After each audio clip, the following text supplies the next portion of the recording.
তো সবসময় আসলে আমার নানু ভাইয়ের হাত ধরে কেক কেটেছি। তো যেহেতু নানু ভাই নেই, হয়তো 24 তারিখ ওভাবে আমি উদযাপন করতে পারবো না। বাচ্চাদের তো আছে না, সবাই তো আমরা থাকি, ওই হয়ে যায় আসলে। আপনি জানতে চাইবো বলিউডে যদি জিজ্ঞেস করি কিছুদিন আগে দেখলাম পূর্ণকে নিয়ে হ্যাঁ, হচ্ছে প্রমোট করা হচ্ছে পূর্ণকে কি মিডিয়াতে এখন থেকে আনা হচ্ছে কিনা দিয়ে দিলাম তো মডেল বানিয়ে। আর যেভাবে সবাই এত সুন্দর করে ওকে রিসিভ করেছে, তো আসলে অনেক লাকি, আমি অনেক বেস্ট।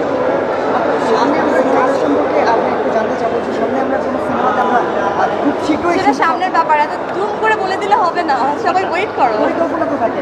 হ্যাঁ আচ্ছা, নিশ্চয় দেখে তো বুঝতে পারছো যে আমি রেডি হচ্ছি কাজের জন্য।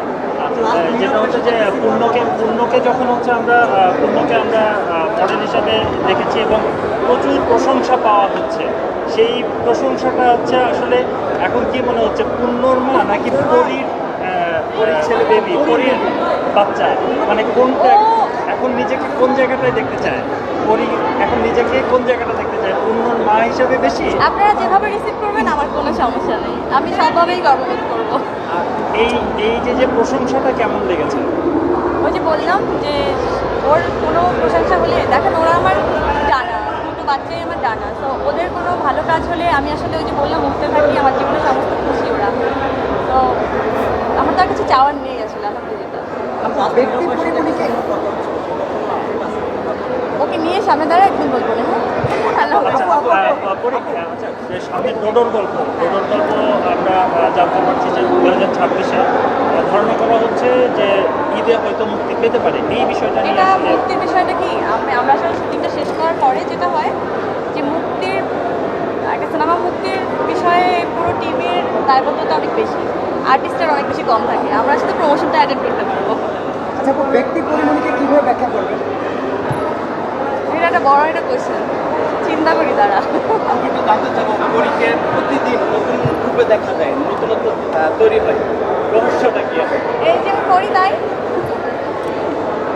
আরে ঠিকই যে তোমরা কোয়েশ্চেন করো, আমি আটকে যাবো পরে। আল্লাহ হাফেজ। হ্যাঁ বলো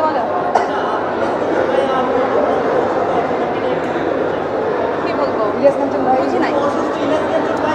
ইলিয়াস কাঞ্চন ভাই অনেক গুরুত্বপূর্ণ আপনি অসুস্থ জানেন কিনা? আসলে ওনাকে এই মুহূর্তে দোয়া করা ছাড়া তো আমাদের কোনো উপায় নেই, মানে আমরা কিছু করতেও পারবো না। এখন সবাই মিলে চলো আমরা একটা দোয়াই করি, আর কি করবো বলো। বডি আমরা নিয়ে তো আরেকটা নিশ্চয়ই প্রার্থনা করবো।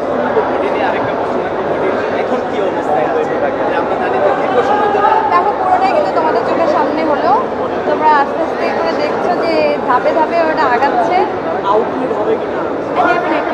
আমি তো একা মানুষ, সব কিছু তো সামনে উঠে একা একবারে পারবো না, ডে বাই ডে ইনশাল্লাহ হয়ে যাবে, খুব সুন হবে মনে হচ্ছে। যেভাবে সারাটা পাচ্ছি তাতে মনে হচ্ছে খুব খুব তাড়াতাড়ি একটা আপডেটের ব্যবস্থা আমি করে দেবো। আমরা তো আসলে